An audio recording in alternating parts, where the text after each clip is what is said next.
नमस्कार, आप देख रहे हैं सत्ता विमर्श और मैं प्रवीण कुमार।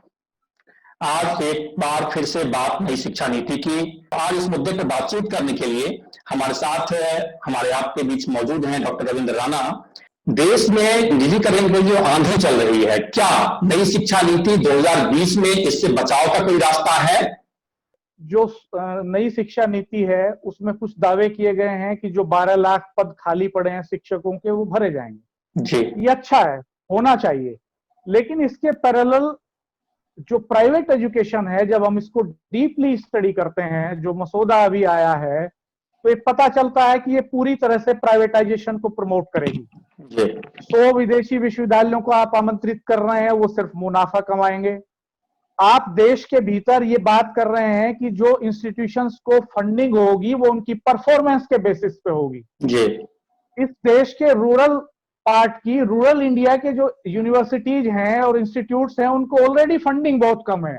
जी। उनकी परफॉर्मेंस ऑलरेडी अपलिफ्ट करने के लिए आपने कुछ नहीं किया है। रिमोट एरियाज में टीचर्स जाना नहीं चाहते। आपने शहरों में सारी सीटें भर रखी हैं, अधिकतर शहरों में शिक्षकों की, रूरल इंडिया में नहीं भेजे प्रोफेसर आपने टीचिंग के लिए। वहां पद खाली पड़े हैं, एडोप पे 5,000, 7,000, 8,000 में लोग पढ़ा रहे हैं।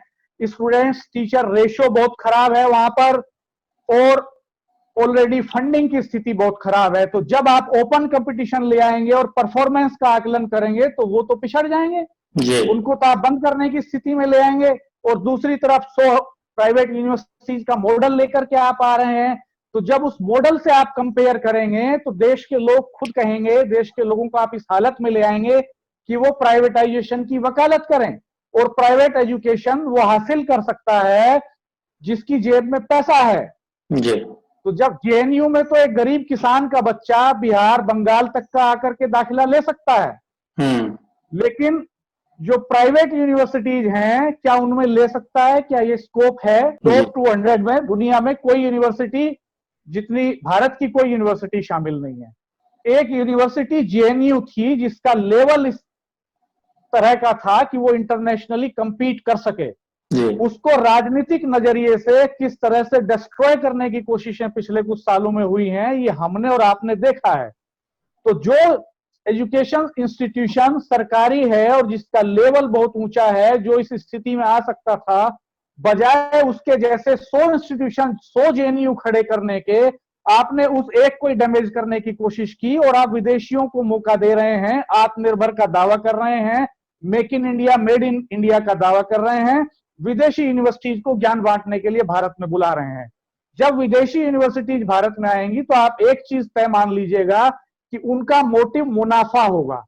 वो यहां मुनाफा कमाने के लिए आएंगे, और जब मोटिव मुनाफा होगा तो एजुकेशन का कमर्शियलाइजेशन होगा, और कमर्शियलाइजेशन होगा तो जो हालात आज हैं कि देश के जो टॉप मोस्ट इंस्टीट्यूट्स हैं, जो प्राइवेट इंस्टीट्यूट्स हैं, उनमें लाखों लाखों रुपए तक की फीस वसूली जाती है। तो उतनी फीस देने की हैसियत में इस देश के कितने लोग हैं? जिन लोगों की जेब में पैसा है वो तो आज भी एजुकेशन टूरिज्म के लिए अमेरिका, इंग्लैंड और फ्रांस चले जाते हैं उनके बच्चे। क्या यही एजुकेशन की समानता है? क्या यही शिक्षा में समानता का अधिकार है? मैं तो ये कहता हूं कि आप रेवेन्यू कमाइए, आपने जीएसटी लगाया, बहुत ठीक है, जीएसटी से कमाइए, आप हर तरह के टैक्सेस लगाइए। Education for all and compulsory for all and free education क्यों नहीं कर सकते हैं आप? आखिर क्या मजबूरी है?